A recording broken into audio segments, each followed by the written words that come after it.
आपने मेरी वीडियो का पहला हिस्सा देखा होगा जिसमें मैंने ये बताने की कोशिश की है कि क्या वाकई पाकिस्तान एक इस्लामिक रियासत है या सिर्फ ये नाम इस्तेमाल किया जाता है,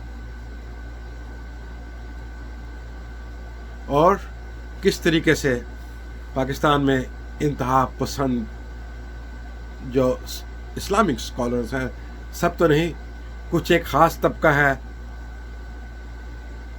वो मसीहों के ख़िलाफ़ बोलता रहता है, उनके ख़िलाफ़ लब कुशाई करता रहता है और हुकूमत की जानिब से उनको रोकने के लिए कोई कानून साजी नहीं की जाती, उनके ऊपर गिरफ्त नहीं डाली जाती। इसलिए क्यों नहीं डाली जाती कि इसलिए हुकूमत खुद उन लोगों को, उस माइंड सेट को अपने सियासी या दूसरे मकासद के लिए इस्तेमाल करती है। हमने देखा कि क्या वाकई पाकिस्तान एक इस्लामिक रियासत है? नहीं, पाकिस्तान में इस्लामिक रियासत का कोई कॉन्सेप्ट नहीं पाया जाता।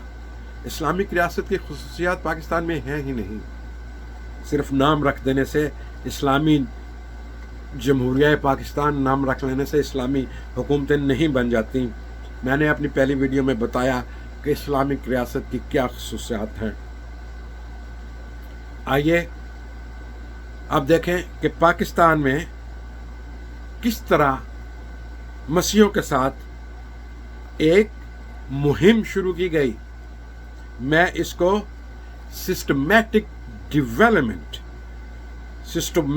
Development of hatred against Christianity in Pakistan कहता हूँ। सिस्टमैटिक डेवलपमेंट मैं क्यों कहता हूँ?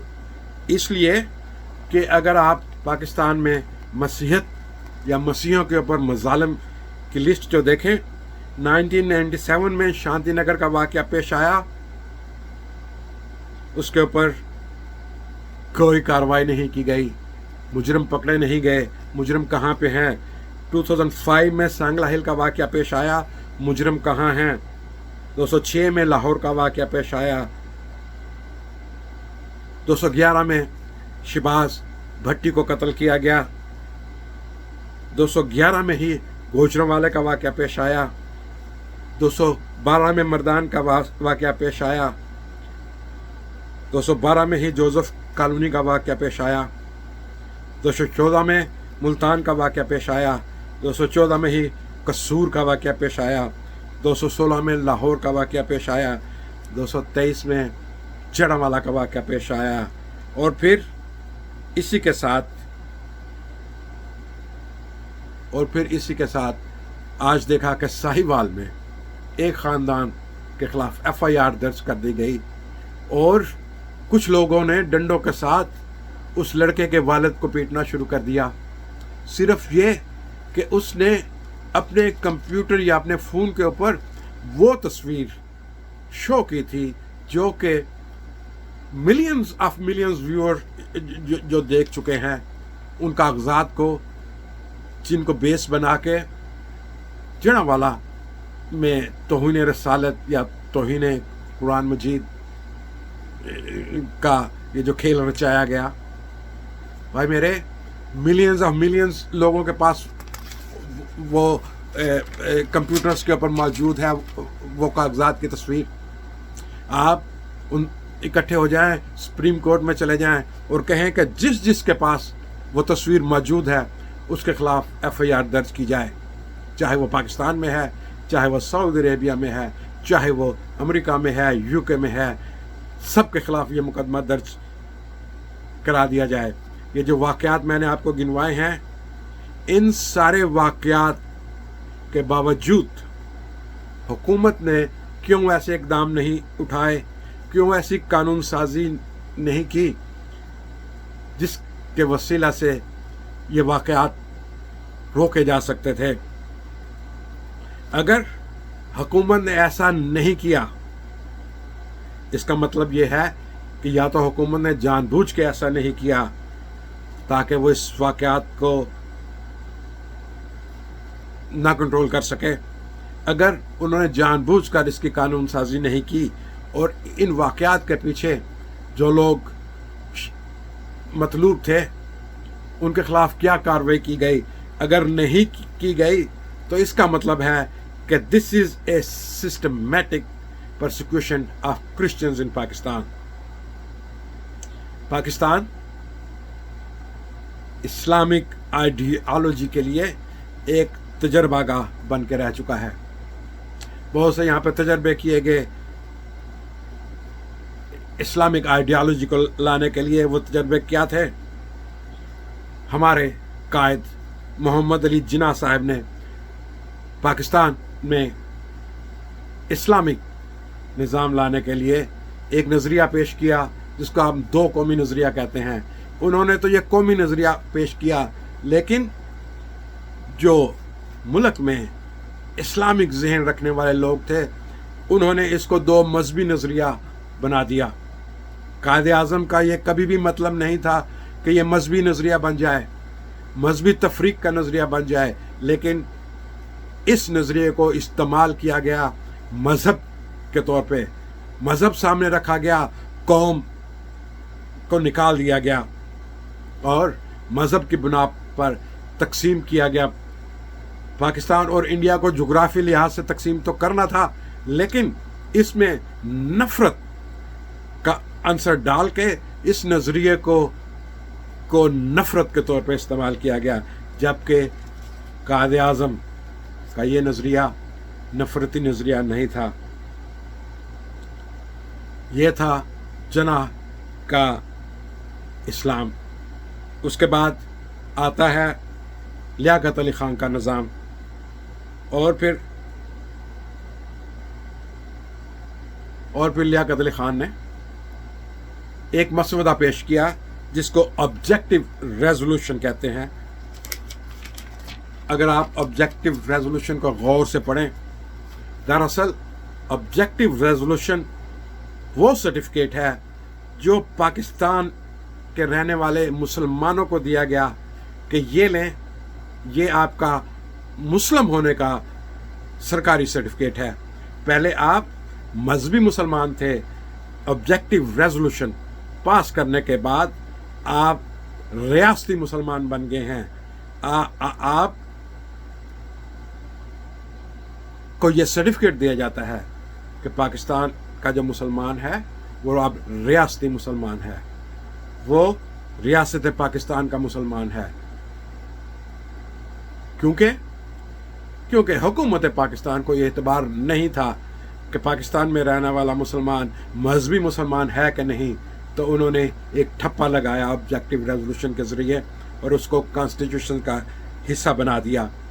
दरअसल ये पहला स्टेप था अक़लियतों को इस मुल्क की सिटीजनशिप से, इस मुल्क की रियासत से अलहदा करने का। ये पहला स्टेप था जो लियाकत अली ख़ान के ज़माने में उठाया गया, और इसमें जमात इस्लामिया का बहुत हाथ था। जमात इस्लामिया ने ये रेजोल्यूशन बनाया था और ये पास किया गया था। उसके बाद आ जाते हैं भुट्टो साहब की तरफ। भुट्टो ने भी इस्लाम का एक नज़रिया पेश किया। उन्होंने अहमदियों को गैर मुस्लिम करार दे दिया। और फिर भुट्टो साहब की अगर आप गुफ्तगू सुने, वो तो ज़हनी तौर पे क्रिश्चियनिटी के बहुत खिलाफ थे। उन्होंने जलसों के अंदर जस्टिस कॉर्नेलियस के लिए वो नामुनासिब अल्फाज इस्तेमाल किए कि आप सोच भी नहीं सकते। और फिर उन्होंने सज़ा देने के लिए कि पाकिस्तान का मसीही तालीम हासिल क्यों कर रहा है, उन्होंने पाकिस्तान में मसीही इंस्टीट्यूशन को कौमी तहवील में ले लिया। और फिर आपने हाल क्या देख लिया कि उन तालीमी इदारों का क्या हाल हुआ, उनका स्टैंडर्ड गिर गया और फिर मजबूरन हुकूमत को वो इदारे वापस करने पड़े। और फिर भुट्टो के ज़माने में एक और इस्लाम भी सामने आया। वो जो उनकी अपोजिशन पार्टीज जिन्होंने मुत्तहिदा अपोजिशन अलायंस बनाया था, उन्होंने ये नारा लगाया कि इस्लाम खतरे में है। ये किस किस्म का इस्लाम था? جو ہر وقت خطرے میں رہتا تھا. یہ چرن دیا گیا کہ اسلام خطرے میں ہے.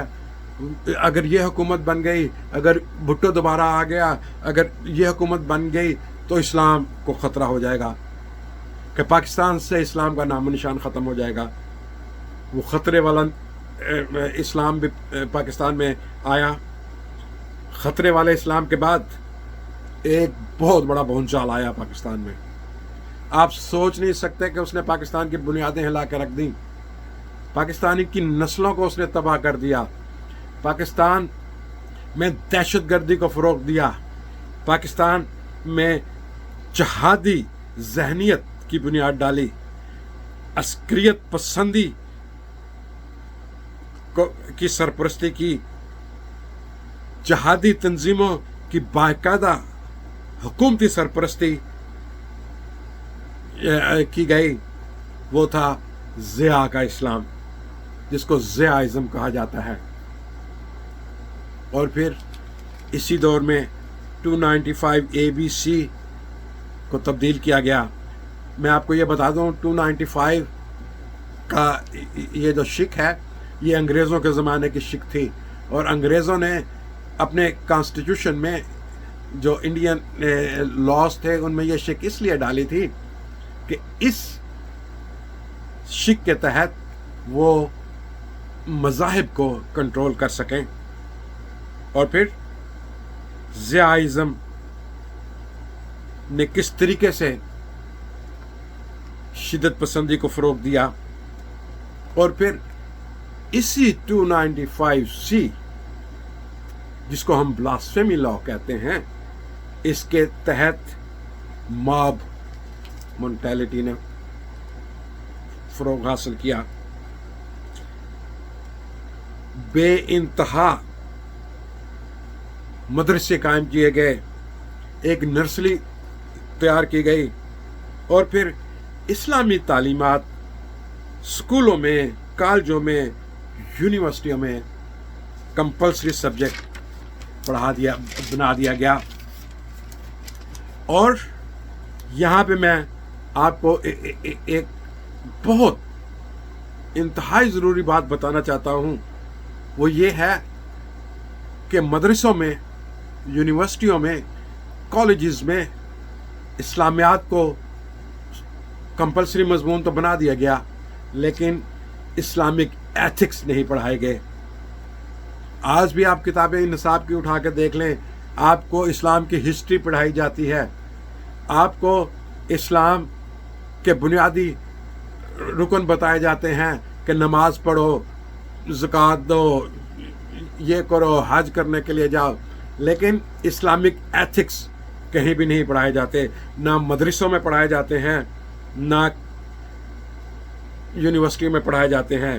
اور پھر قرآن مجید جو پڑھایا جاتا ہے، عربک میں پڑھایا جاتا ہے، اس کا اردو یا انگلش ترجمہ کرنے کے اوپر سخت مخالفت کی جاتی ہے کہ آپ قرآن مجید کو ترجمے کے ساتھ نہیں پڑھ سکتے، اس لیے کہ عام آدمی کہیں اس کا ترجمہ پڑھ کے حقیقت کی چیزوں کو پہچان نہ لے.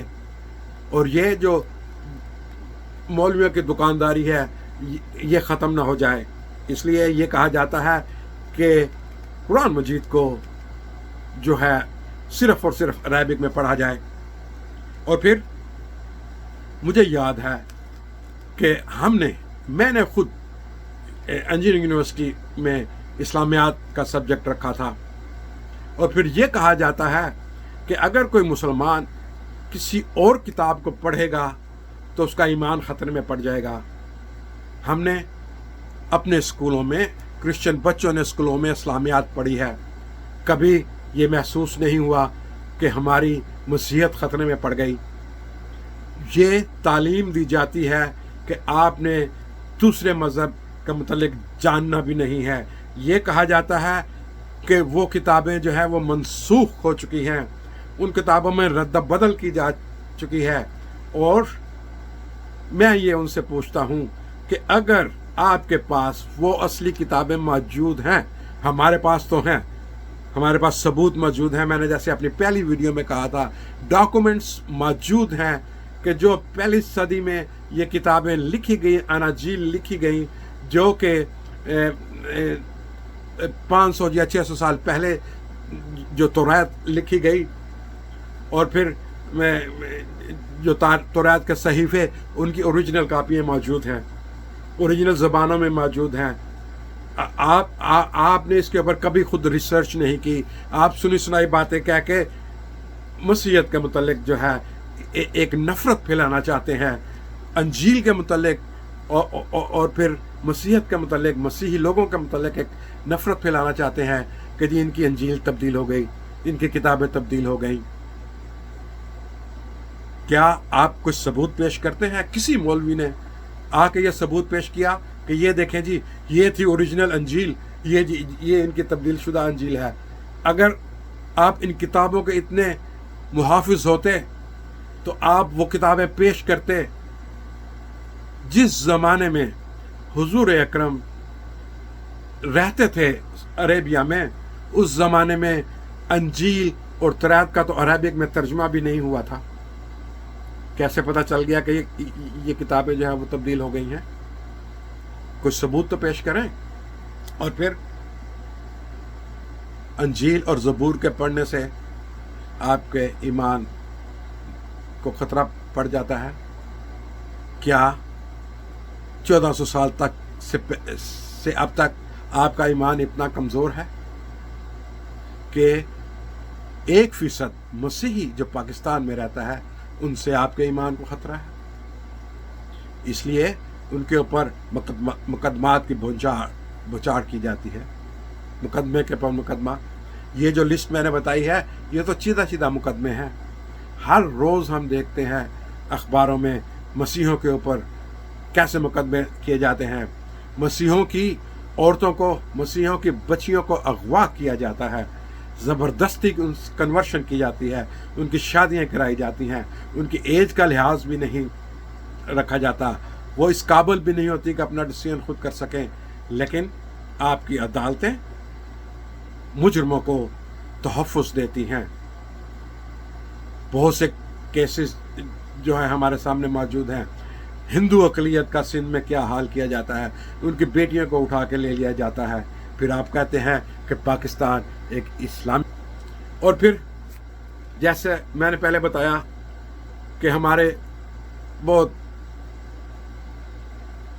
معروف لیڈر ہیں جناب عمران خان صاحب. جب وہ اقوام متحدہ میں جاتے ہیں تو اسلاموفوبیا کے اوپر گفتگو کرتے ہیں. وہ کہتے ہیں جی کہ اسلاموفوبیا ہے دنیا کو. بھائی میرے، اسلاموفوبیا کیوں نہ ہو، کیوں نہ لوگوں کو تشویش ہو کہ اسلامک ریاست جس کو کہا جاتا ہے پاکستان، وہاں پہ کیا واقعی اسلام موجود ہے. کیوں نہ لوگوں کو تشویش ہو کہ آپ کے جو امیگرینٹس یو کے میں جاتے ہیں کیا کیا ان کی کہانیاں ہیں. آپ جو یو کے کی جو انٹیریئر منسٹر ہے ان کی رپورٹ پڑھ کے تو دیکھ لیں کہ کتنے پاکستانی جو مسلم ہیں وہ انوالو ہیں انڈر ایج لڑکیوں کے ساتھ معاملات میں. میں اس کی ڈیٹیل میں نہیں جانا چاہتا. This is what you have been exporting from Pakistan. پھر آپ کہتے ہیں اسلاموفوبیا نہ ہو. آپ نے اقوام متحدہ میں یہ تو کہہ دیا، اپنی طرف سے آپ یہ کہنا چاہتے تھے کہ یہ جو universal declaration of human rights ہے اس کو ریپلیس کر دیا جائے مدینہ ریاست کی ہیومن رائٹس کے ساتھ.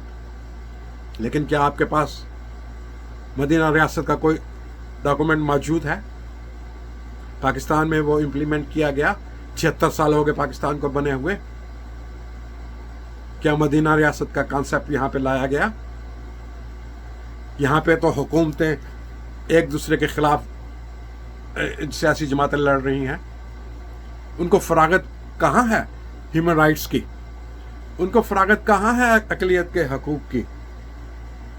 جیسے میں نے پہلے کہا کہ پاکستان کو ایک تجربہ گاہ بنا کے رکھ دیا ہے. اسلامک لیبارٹری تجربہ گاہ ہے. और यह तजर्बागाह बनाने की वजह से मसीहों के खिलाफ नफरत ने जन्म दिया। सिस्टमेटिक परसिक्यूशन हुई, सरेआम मसीहों के खिलाफ तकारीर की जाती हैं। अगर इन तकारीर करने वालों को मैं कहूं कि ये तकरीर सऊदी अरेबिया में जाके करके दिखाएं, आपको 40 कोड़ों की और 10 साल की सजा हो जाएगी। क्या वो इस्लामिक रियासत नहीं है? आपको क्यों इतनी आज़ादी दे दी गई कि आप नफरत फैलाना शुरू कर दें? और फिर ऐसी जमायतें और ऐसे ग्रुप्स जो हैं वो जिनको बुनियादी तौर पर बैन कर देना चाहिए था, वो जो नफरत फैलाते हैं, जो शरंगेज हैं, उनका कोई वजूद नहीं होना चाहिए। उनको आपने बैन नहीं किया। अलबत्ता अब भी तस्वीरें घूम रही हैं आईजी पंजाब की के उस लीडर के साथ जो इश्तियाल फैलाते हैं। वो जो लोग हैं, वो जो जमात है, मैं उस जमात का नाम नहीं लेना चाहता। और फिर इस इस्लामिक एक्सपेरिमेंटल लेबोरेटरी के नतीजे में क्या हुआ? इसमें इस्लामिक एथिक्स को कोई जगह ना मिली। और फिर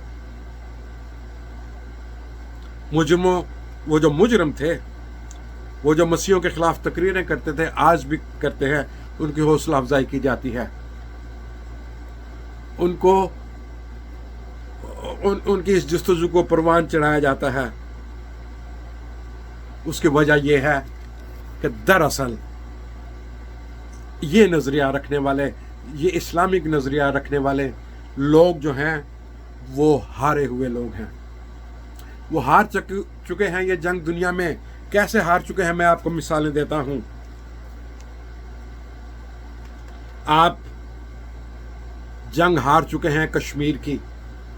आपने बहुत जोर लगाया कश्मीर को कि ये कश्मीर बनेगा पाकिस्तान, कश्मीर में इस्लामिक रियासत वो भी बन जाएगी, कश्मीर पाकिस्तान के साथ शामिल हो जाएगा। आपको इंडिया ने इस कदर सिंगल आउट किया है कि आप किसी फोरम के ऊपर आप कश्मीर का नाम नहीं ले सकते। उन्होंने कॉन्स्टिट्यूशन में तब्दीली करके कश्मीर को हिंदुस्तान का, इंडिया का हिस्सा बना दिया। आप खामोश बैठे हुए हैं इसलिए कि आपकी आवाज़ सुनने वाला कोई नहीं। आवाज़ आपकी क्यों नहीं सुनी जाती? इसलिए कि आप अपने मुल्क का हाल देखें, जिसको आप इस्लामिक रियासत कहते हैं। क्या यही इस्लामिक रियासत जो है कश्मीर में कायम होगी? आप मुकदमा कश्मीर का हार चुके हैं। और फिर आप हार चुके हैं फ़लस्तीन का मुकदमा। आपने बहुत जोर दिया फ़लस्तीनियों के मुसलमानों को कि जी वो हमारे इस्लामिक भाई हैं।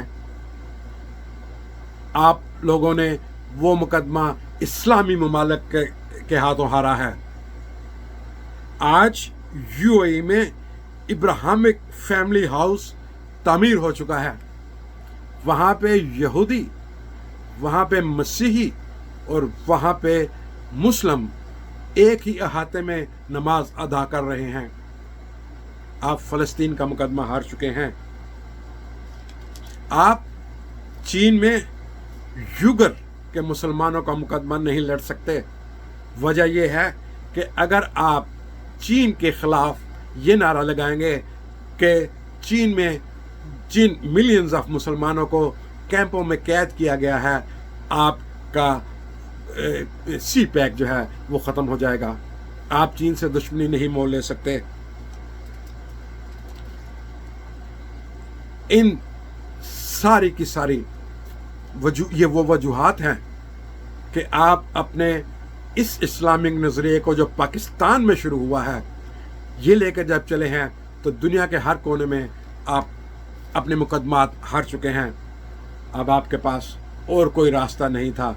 आपने یہ نظریہ پیش کرنے کی کوشش کی کہ فلسطین پہ جب یہودی ظلم کر رہا ہے تو وہ یہودی دراصل پاکستان میں آ کے بس گیا اور مسیحی بستیوں میں رہتا ہے. جب انڈیا نے کشمیر کے اوپر کانسٹیٹیوشنل امینڈمنٹ کر کے اس کو اپنے ملک کا حصہ بنا لیا, آپ نے یہ سمجھا کہ انڈیا کا وہ جو ایجنٹ ہے وہ مسیحیوں کے درمیان میں رہتا ہے. آپ نے چینیوں جنہوں نے مسلمانوں کو قید میں رکھا ہوا ہے, کیمپس میں رکھا ہوا ہے, آپ نے یہ سمجھا اور یہ بتانے کی کوشش کی یہ پاکستانی کرسچن بستیوں میں وہ چینی بستے ہیں. آپ انتقام ان ناکامیوں کا مسیحوں سے لیتے ہیں, پاکستانی مسیحوں سے, اور آپ نفرت کریٹ کر رہے ہیں مسیحوں کے خلاف. اس کی وجہ یہ ہے کہ آپ دنیا میں اپنا ایجنڈا لے کے آگے نہیں چل سکتے.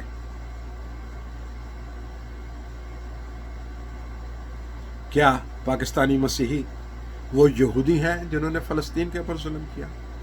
کیا پاکستانی مسیحی وہ انڈیا کے وہ ایجنٹ ہیں جنہوں نے کشمیر کو اپنے ملک کے ساتھ ملا لیا؟ کیا ہم چینی ہیں جنہوں نے یوگر کے مسلمانوں کو قید کر کے رکھا؟ پاکستانی مسیحی وہ نہیں ہیں. پاکستانی مسیحی پاکستان کا حصہ ہیں. برائے کرم ان کی شناخت کو پرکھیے, ان کی شناخت دیکھیے. پاکستانی مسیحی کسی صورت میں پاکستان کے خلاف نہیں ہے, کسی صورت میں اسلام کے خلاف نہیں ہے, کسی صورت میں مذہب کے خلاف نہیں ہے. یہ جو جڑا والا کا واقعہ پیش آیا, برائے مہربانی اس کی تحقیقات کرائیے گا, اس کی آنیسٹ لوگوں سے تحقیقات کرائیے گا کہ آپ کو پتہ چل جائے کہ اس کے پیچھے کیا سازش تھی. دراصل اسلامک ریاست نہیں رہی, یہ اسلامک نارسزم یہاں پہ پایا جاتا ہے, جس کو اسلامک نرگسیت بھی کہا جاتا ہے. اس کا ذکر ڈاکٹر مبارک نے اپنی کتاب میں لکھا ہے. اگر کسی کو موقع ملے تو برائے مہربانی یہ کتاب ضرور پڑھیے گا. پاکستان اس مقام پہ آ چکا ہے کہ جہاں پہ مسلمان کو ہی صرف انسان سمجھا جاتا ہے اور خدا کی دوسری کسی مخلوق کو انسان نہیں سمجھا جاتا. اس لیے برائے مہربانی مسیحوں کے خلاف نفرت کا پراپوگنڈا بند کریں, اس لیے کہ آپ پاکستان دنیا میں وہ شناخت پیدا کر چکا ہے کہ یہ ہیومن رائٹس کی وائلیشن کرنے والا ملک ہے, یہ اقلیتوں کے اوپر ظلم ڈھانے والا ملک بن چکا ہے. انڈیا میں بھی بہت سے ایسے واقعات پیش آئے. دنیا نے انڈیا کو بھی شرم دلائی, بہت پروٹیسٹ کیا گیا دنیا بھر میں, اور آج ساری دنیا میں پاکستان کا نام اس طریقے سے لیا جاتا ہے کہ آپ وہ لوگ ہیں جو مسیحوں کے خلاف ظلم کرتے ہیں. بس آخر میں ان اسکالرز کو, ان مسیحی مولوی جو بڑے جوش و خروش سے تقریریں کرتے ہیں کہ قرآن مجید کو جلا دیا گیا, یہ مسیحیوں نے کیا ہے, بڑے جوش و خروش سے یہ کہتے ہیں کہ ان کو پھانسیاں دو, ان کے گھروں کو لوٹ لو. وہ جو مولوی جس نے تقریر کی صبح 5 بجے کہ جی آئے مسلمانوں تم ابھی تک سوئے ہوئے ہو, وہاں پہ قرآن مجید کی بے حرمتی کر گئی, اٹھو اٹھو اٹھو اور اٹھ کے ان کے اوپر یہ الغال کر دو. برائے مہربانی میں آپ کو وہ واقعہ بتانا چاہتا ہوں. کربلا کا جب واقعہ پیش آیا تو حضور اکرم کی اولاد کی سید زادیاں جب سیریا کے बाजार में से नंगे सर उनको गुजारा जा रहा था, तो वहाँ की मसीही नन्स ने उनके सरों के ऊपर चादरें दी थी। आपने तो जड़ावाला की औरतों के सरों से चादरें उतार ली। आपको वो वाक़यात याद नहीं आए जब हुजूर अकरम ने मक्का के लोगों से कहा कि आप नजाशी के पास चले जाएं। इथियोपिया का जो बादशाह था, अबासीनिया बादशाह जो था, नजाशी के पास चले जाएं, वो आपको पनाह देगा। और वो मुसलमान, मक्का के मुसलमान अरसा 10-15 साल तक नजाशी की हुकूमत में रहे। कुरैश के कबीला के सरदार गए उनको कहने के लिए कि हमें ये हमारे मुजरम हैं, ये जो मक्का के मुसलमान जो हैं ये हमारे मुजरम हैं, ये हमें वापस कर दो। नजाशी ने इनकार कर दिया कि मैंने इनको प्रोटेक्शन दी है। मेरा मज़हब और मेरा ईमान और मेरा असूल ये इजाज़त नहीं देता कि जो प्रोटेक्शन मांगने के लिए हमारे मुल्क में आए हम उनको वापस कर दें। ये है मसीहत की कौम। ये मिसालें वो हैं जो एक आला इखलाकी एथिकल सिस्टम को बयान करती हैं। आज क्यों पाकिस्तान का हर बंदा यूरोपियन मुल्क में जाके आबाद होने को तरस रहा है? क्यों यूएसए में जाना चाहता है? वजह यह है कि लोग आपके सिस्टम से उकता चुके हैं, लेकिन आप उस सिस्टम में कोई तब्दीली नहीं करना चाहते। आप उस सिस्टम को तब्दील नहीं करना चाहते। आपने अपने सरों के ऊपर करप्ट रहनुमा बिठा लिए। किसी सूरत से वो नहीं चाहते कि मुल्क में पीस हो, मुल्क में अमन हो, मुल्क में सलामती हो और मुल्क में भाईचारे की फिजा पैदा हो। बराए मेहरबानी, पाकिस्तान एक खूबसूरत मुल्क है। यहाँ के रहने वाले खूबसूरत लोग हैं, प्यारे लोग हैं। इनको गुमराह ना करें, इनको वो तालीम ना दें जो आपने मदरसों में से हासिल की है। आपने नफ़रत की तालीम हासिल की है और आप नफ़रत की तालीम फैला रहे हो, और जिनका सबसे बड़ा टारगेट मसीही हैं। बरा मेहरबानी इन चीज़ों को याद रखें कि मसीहों ने क्या किरदार अदा किए पाकिस्तान के बनाने में, पाकिस्तान की जंगों में, और फिर हुजूर अकरम की तरफ मैं आपको लिए चलता हूँ। उन्होंने सेंट कैथरीन के साथ एक एग्रीमेंट किया कि वहाँ के मॉन्क्स के साथ कि सेंट कैथरीन और जितने भी क्रिश्चियंस के जो इबादत खाने हैं उनको ना गिराया जाए, उनको टच ना किया जाए। लेकिन आपने 22-23 गिरजों को आग लगा दी। आपने तो हुजूर अकरम के उस एग्रीमेंट का भी पास नहीं किया। बराए मेहरबानी, आप अगर आपने आपको इस्लामी या इस्लामिक रियासत के तौर पे पेश करना चाहते हैं तो इसमें हुजूर अकरम की, इसमें खुलफाए राशिदीन की उन हदायत को मद्देनज़र रखें और उन हदायत के मुताबिक पाकिस्तान को वो इस्लामिक रियासत बनाएं। वो इस्लामिक रियासत ना बनाएं जो आपके जहन में है। आपके जहन में नफ़रती रियासत है, आपके जहन में वो इस्लामिक रियासत नहीं है जिसकी बुनियाद बहुत पहले रखी गई थी। उम्मीद है कि आपके ऊपर मेरी इन बातों का कुछ ना कुछ असर तो ज़रूर होगा। Thank you very much and have a nice day.